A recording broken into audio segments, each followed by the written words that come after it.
Good morning बच्चों, फिर से एक नई वीडियो के साथ। तो आज हम लोग करेंगे सेट 4, ठीक है, सामाजिक विज्ञान का सेट 4। इससे पहले सेट 1, सेट 2, सेट 3 हो चुका है। साथ ही साथ आप लोग का जो साइंस का जो है वो सारे सेट कंप्लीट कर दिए गए, पाँचों सेट। और 500 ऑब्जेक्टिव क्वेश्चन का वीडियो भी अवेलेबल है पीडीएफ के साथ। जो आप देखे नहीं हैं अगर साइंस का, तो जाके देख लीजिएगा, क्योंकि बहुत ज़्यादा इंपॉर्टेंट है। उससे बाहर क्वेश्चन आ ही नहीं सकता, ठीक है। आप लोग देख लीजिए, टोटल 30 में से 30 क्वेश्चन आप लोग का उसी से मैच कर जाएगा। तो आप लोग नहीं देखे तो देख लीजिएगा और अपने दोस्तों के पास भी शेयर कर दीजिएगा। इसका भी देखिए, ये पूरा सेट कंप्लीट होने के बाद इसका भी बहुत सारे क्वेश्चन का एक ऑब्जेक्टिव क्वेश्चन का वीडियो आएगा। साथ ही साथ पीडीएफ आप लोगों को फ्री में मिलेगा, ठीक है। पीडीएफ के लिए आपको कुछ नहीं करना, हमारे टेलीग्राम चैनल पर जुड़ जाना है। वहाँ से आप लोगों को पीडीएफ सब चीज़ फ्री में मिल जाएगा, आप वहाँ से जाके देख सकते हैं। चलिए तो हम लोग शुरू करते हैं। तो पहला क्वेश्चन है, बोल रहा है कि अर्नस्ट रेनन कौन थे? तो ये थे फ्रांसीसी दार्शनिक थे, जो वहाँ जाने वाले लोगों को दिखाते थे। जैसे होता है ना, सब दिखाते कि यहाँ ये है, यहाँ ये है, उसी को दार्शनिक बोलते थे। दूसरा है कि जब फ्रांस छींकता है तो बाकी यूरोप को सर्दी जुकाम हो जाता है। देखिए ये क्वेश्चन बहुत ज़्यादा वायरल क्वेश्चन है, इसका तो आप लोग पता ही होगा। ऑप्शन नंबर बी हो जाएगा, मेटरनिक। क्या हो जाएगा? मेटरनिक। ध्यान रखिएगा, ये बहुत ज़्यादा वायरल क्वेश्चन है और बहुत बार पूछ भी देता है एग्जाम में। तीसरा क्वेश्चन देखेंगे, बोल रहा है कि राष्ट्रवाद की पहली अभिव्यक्ति किस क्रांति के साथ हुई?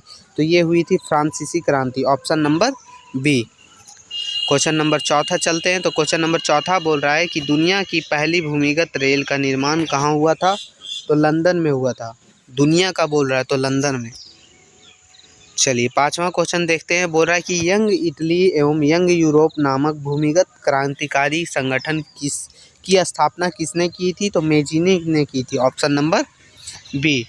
चलिए छठा क्वेश्चन देखेंगे। बोल रहा है कि महात्मा गांधी ने जो असहयोग आंदोलन वापस लेने का फैसला किया था वो कब किया था? तो वो किया था फरवरी 1922 ईस्वी को। कब? फरवरी 1922। चलिए अब चलते हैं हम लोग आगे है कि भारतीय वाणिज्य एवं उद्योग परिषद FCCI की स्थापना कब हुई? तो 1927 ईस्वी में हुई थी। Option number B. Question number 8वां बोल रहा है कि खिलाफत आंदोलन के प्रमुख नेता कौन थे? तो खिलाफत आंदोलन के प्रमुख नेता थे मोहम्मद अली एवं Shaukat Ali. Option number B. अगला देखते हैं क्वेश्चन नंबर 9वां। बोला है नेपोलियन युद्धों के दौरान हुए बदलावों को ख़त्म करना किस संधि का उद्देश्य है? ठीक है, तो वीना का संधि इसका आंसर हो जाएगा। वीना का संधि का उद्देश्य, ऑप्शन नंबर बी। अगला क्वेश्चन है 10वां। बोला है कि विश्वव्यापी आर्थिक मंदी की शुरुआत कब हुई थी? तो आर्थिक मंदी की शुरुआत जो हुई थी वो ऑप्शन नंबर सी हो जाएगा, 1929 ईस्वी में हुई थी। कब? 1929 ईस्वी। ध्यान रखिएगा, ये सब क्वेश्चन बहुत इंपॉर्टेंट है। अगला क्वेश्चन बोला निम्न में से किस देश में एकात्मक शासन व्यवस्था है? तो एकात्मक शासन व्यवस्था श्रीलंका में है। कहाँ है? श्रीलंका में, बाकी में नहीं है। अगला देखते हैं क्वेश्चन नंबर 12। तो क्वेश्चन नंबर 12 बोल रहा है कि निम्नलिखित में से कौन सुमोलित है? सुमोलित है मतलब ये हो जाएगा ऑप्शन नंबर सी, वन विवाह और उत्तराधिकार शिक्षा। मतलब इसका जो फैसला है वो केंद्र सरकार भी ले सकता है और राज्य सरकार भी, दोनों ले सकता है, ठीक है। इसलिए समवर्ती सूची में ये आते हैं, वन विवाह, उत्तराधिकार और शिक्षा। आगे क्वेश्चन नंबर 13 बोल रहा है कि अमेरिका में नागरिक अधिकार आंदोलन जो 1954 से 68 तक चला था, किसके द्वारा चलाया गया था? तो मार्टिन लूथर किंग के द्वारा चलाया गया था। Option number D. अगला क्वेश्चन नंबर 14 है। बोल रहा है अश्वेत शक्ति आंदोलन कब हुआ? तो अश्वेत शक्ति आंदोलन जो है वो 1966 से लेके 1975 ईस्वी तक हुआ था। मतलब ऑप्शन नंबर डी इसका बिल्कुल सही है। आगे देखते हैं क्वेश्चन नंबर 15। बोल रहा है निम्न में से कौन सा तर्क लोकतांत्रिक के पक्ष में नहीं है? यहाँ बोल रहा है नहीं है, तो आप लोग ये पढ़ लीजिएगा। तो पहला है कि लोकतंत्र के में लोग स्वतंत्र एवं समांतर रूप से अनुभव करते, ठीक है। लोकतंत्र में दूसरे की तुलना में विवादों को बेहतर ढंग से किया जाता है, ये भी ठीक है। आगे है बोल रहा है कि लोकतंत्र सभी के प्रति अधिक जिम्मेदार होता है। चौथा है कि लोकतांत्रिक देश अन्य की तुलना में अधिक समृद्ध होता है। तो ऑप्शन नंबर डी इसका सही हो जाएगा, ठीक है। चलिए आगे है क्वेश्चन नंबर 16। बोल रहा है कि लोगों को राजनीतिक सुधार लागू करने के सशक्त बनाने वाले कौन से अधिनियम श्रेष्ठतम है? तो ये सूचना का अधिकार से ही हमें सब चीज़ पता चल जाता है तुरंत, है ना। आगे क्वेश्चन नंबर 17।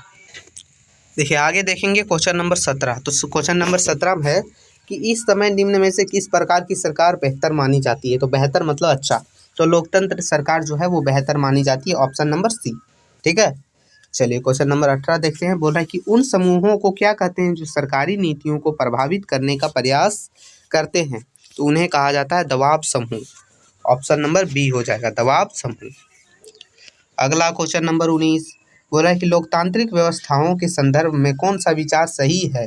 लोकतांत्रिक व्यवस्थाओं के सफलतापूर्वक जो है, तो यहाँ देखिए 4 ऑप्शन दिया हुआ है। पहला है कि लोगों के बीच टकराव को समाप्त कर दिया है। दूसरा है कि लोगों के बीच आर्थिक असमानताओं को समाप्त कर दिया है, मतलब सही है पूछ रहा है। ठीक है। तीसरा है कि राजनीतिक गैर बराबरी के विचार को समाप्त कर दिया है। हिस्सियों के समूह को कैसा व्यवहार हो इस बारे मतभेद मिटा दिया। तो ऑप्शन नंबर सी बिल्कुल सही हो जाएगा। ठीक है, राजनीतिक गैर बराबरी के विचार को समाप्त कर दिया है कौन, लोकतांत्रिक व्यवस्था। आगे क्वेश्चन नंबर 20वां बोल रहा है कि भारत में कितने राज्य और केंद्र शासित प्रदेश हैं। तो ये ऑप्शन नंबर सी हो जाएगा, 28 राज्य और 8 केंद्र शासित प्रदेश है। ठीक है, क्वेश्चन नंबर 21 देखेंगे। क्वेश्चन नंबर 21, तो क्वेश्चन नंबर 21 हम लोग का बोल रहा है आगे कि भारत की उत्तरी मैदान किस प्रकार की मृदा से बनी हुई है। मृदा से बनी हुई है, मिट्टी से।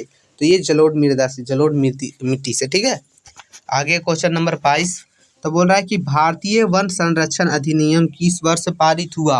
तो भारतीय वन संरक्षण अधिनियम जो है 1972 ईस्वी में पारित हुआ था, ऑप्शन नंबर बी हो जाएगा। आगे क्वेश्चन नंबर 23 बोल रहा है हिमालयन यव किससे टेक्सोल नामक पदार्थ निकलता है। तो कैंसर से, केसर से। ठीक है, केसर लिखा है, कैंसर ना केसर, ऑप्शन नंबर ए। आगे क्वेश्चन नंबर 24 बोल रहा है कि बहुउद्देशीय नदी घाटी को आधुनिक भारत का मंदिर किसने कहा था। तो वो कहा था Jawaharlal Nehru, option number A हो जाएगा, किसने, जवाहरलाल नेहरू। आगे क्वेश्चन नंबर 19 बोल रहा है निम्न में से कौन सा तर्क बहुउद्देशीय बांध के तर्क में नहीं है, नहीं है बोल रहा है। ठीक है, आप लोग ध्यान से देखिए। तो बोल रहा है कि ये जल की कमी वाले क्षेत्रों में जल लाती है, ये भी सही है। बोल रहा है कि ये बाढ़ को नियंत्रित करती है, ये भी सही है।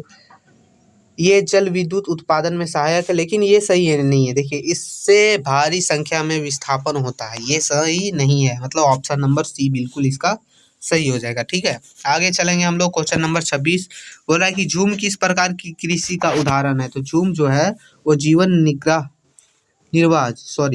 निर्वाह कृषि के उदाहरण है। देखिए यहाँ फसल करते हैं, फिर कुछ दिन फिर यहाँ से दूसरे जगह आके मतलब फसल करते हैं और अपना रोजी रोटी चलाते हैं, उसे हम लोग जीवन निर्वाह कृषि कहते हैं, सीधा समझिए। आगे क्वेश्चन नंबर आगे की HVJ पाइपलाइन की कुल लंबाई कितनी है। तो 17 किलोमीटर, 1700 किलोमीटर, 1700 किलोमीटर। आगे क्वेश्चन नंबर 28 निम्न में से किस उद्योग का आधारभूत उद्योग कहा जाता है, मतलब किस उद्योग को जो है वो आधारभूत उद्योग कहा जाता है। तो लोहा इस्पात उद्योग को जो है वो आधारभूत उद्योग कहा जाता है, क्योंकि इसमें जो है लोहा से मतलब आधार है, उससे बहुत चीज़ें बनती है, लोहा इस्पात उद्योग। आगे क्वेश्चन नंबर 29 बोल रहा है कि मैनचेस्टर ऑफ इंडिया कहा जाता है, किसे कहा जाता है। तो ये अहमदाबाद को, ऑप्शन नंबर डी हो जाएगा, ये अहमदाबाद को कहा जाता है। क्वेश्चन नंबर 30वां देखेंगे। बोल रहा है कि सीमा सड़क संगठन BRO की स्थापना किस वर्ष हुई। तो ये हुई थी 1960 ईस्वी में। कब हुई थी, 1960। आगे क्वेश्चन नंबर 31 बोल रहा है कि एक वस्तु का अधिकांशता प्राकृतिक प्रक्रिया के उत्पादन क्षेत्र की गतिविधि है। तो ये हो जाएगा हम लोग का, तो उत्पादन बोल रहा है, तो ये हो जाएगा प्राथमिक। ठीक है, प्राथमिक हो जाएगा, ऑप्शन नंबर ए। अगला क्वेश्चन नंबर 32 बोल रहा है कौन सा क्षेत्र भारत में सबसे बड़े रोजगार उत्पादन क्षेत्र के रूप में उभरा है। तो तृतीयक क्षेत्र, जैसे बैंक हो गया, सार्वजनिक गाड़ियाँ हो गई, रेल परिवहन, ये सब जो है वो तृतीयक क्षेत्र में आते हैं। देखिए वो बहुत ज़्यादा रोजगार आजकल दे रहे हैं लोगों को, है ना। आगे क्वेश्चन नंबर 33, तो क्वेश्चन नंबर 33 देखिए बोल रहा है कि मान लीजिए एक देश में 4 परिवार है। इन परिवारों की प्रति व्यक्ति आय जो है 5,000 रुपये है। अगर 3 परिवारों की आय जो है 4,000, 7,000 और 3,000 रुपये है, तो चौथे परिवार की आय क्या होगी। तो सबसे पहले देखिए, सबसे पहले क्या बोल रहा है कि 4 परिवार है, कितना है, 4 परिवार एक देश में और प्रति व्यक्ति आय 5,000। तो 5,000 और गुने 4 कर देंगे तो 5,000 गुने 4 जो हम लोग का आ जाएगा 20,000 हो जाएगा। कितना? 20,000 हो गया ना। 20,000 हो जाएगा हम लोग का 20,000। 20,000 में देखिए आगे ये हम लोग 20,000 कट कर देते और आगे देखते आगे क्या दिया है। बोल रहा है कि 4,000, 7,000 और 3,000 जो है क्रमशः है। 7,000, 3,000 और 4,000। तो ये तीनों को जोड़ने के बाद होता है 7 3 10 और 4 14,000। कितना? 14,000। 14,000 हम लोग का हो जाता है। तो अब हम लोग करके देखेंगे क्या है। हम लोग का टोटल था 20,000, 20,000 ठीक है, और माइनस करना है 14,000। तो ये माइनस होने के बाद बचेगा 6,000। कितना बचेगा? 6,000। आप लोग माइनस कर लीजिएगा। तो ये हम लोग का जो पहला का आंसर हो जाएगा ए हो जाएगा 33 का। 33 का आंसर ऑप्शन नंबर ए। ठीक है, चलिए आगे देखते हैं। क्वेश्चन नंबर 34 बोल रहा है कि मनरेगा महात्मा गांधी राष्ट्रीय ग्रामीण रोजगार गारंटी अधिनियम 2005 एक वर्ष में कितने दिन रोजगार देता है। तो 100 दिन रोजगार देता है। Option number A. अगला क्वेश्चन नंबर 35 बोल रहा है कि ऋण की शर्तों में कौन शामिल है। तो ऑप्शन नंबर डी। देखिए ब्याज दर, ऋण की राशि और ऋण दर लॉ उपरोक्त सभी हो जाएगा। Option number D. Question number 36 बोल रहा है वैश्वीकरण ने जीवन स्तर के सुधार में सहायता पहुंचाई है। तो किसको सहायता पहुंचाई। तो बोला ये सभी को, सभी लोगों को सहायता पहुंचाई। ठीक है, ऑप्शन नंबर ए हो जाएगा। 37 देखते बोल रहा है कि राष्ट्रीय उपभोक्ता दिवस कब मनाया जाता है। तो राष्ट्रीय उपभोक्ता दिवस जो है वो 24 दिसंबर को मनाया जाता है। Option number B. Question number 38 देखेंगे। बोल रहा है कि सार्वजनिक और निजी क्षेत्र के आधार पर विभाजित है। तो इसका जो आंसर हो जाएगा ये हो जाएगा ऑप्शन नंबर सी, उद्यमों का स्वामित्व। उद्यमों का स्वामित्व। आगे क्वेश्चन नंबर 39। क्वेश्चन नंबर 39 बोल रहा है कि आभूषणों की गुणवत्ता प्रमाणन हेतु कौन सा हॉलमार्क का उपयोग होता है। तो देखिए जब भी आप आभूषण लेते हैं तो उसमें लिखा रहता है एक मार्क। ऑप्शन नंबर ए इसका सही हो जाएगा। क्वेश्चन नंबर 40 बोल रहा है कि वैसे कंपनियां जो एक से अधिक देशों में उत्पादन पर नियंत्रित करती है कहलाती है। तो उसे बहुराष्ट्रीय कंपनियां कहते हैं या तो फिर अंतरराष्ट्रीय कंपनियां, दोनों ही कहते हैं। ठीक है, चलिए आगे है। तो देखिए हम लोग का टोटल 40 क्वेश्चन और सेट 4 तक इसमें था। सेट 4 हम लोग करवा दिए। अब अगला वीडियो आएगा जिसमें हम आप लोग को टोटल जो है मतलब मान लीजिए 500 या उससे भी कम भी हो सकता है। टोटल 500 क्वेश्चन का एक बड़ा सा ऑब्जेक्टिव क्वेश्चन आएगा पीडीएफ के साथ। ठीक है, तो आप वीडियो में बने रहिएगा और अपने दोस्तों के पास शेयर भी कर दिया कीजिए और वीडियो को लाइक कर दीजिएगा। फिर मिलते हैं आगे की वीडियो में। तब तक के लिए जय हिंद, जय भारत।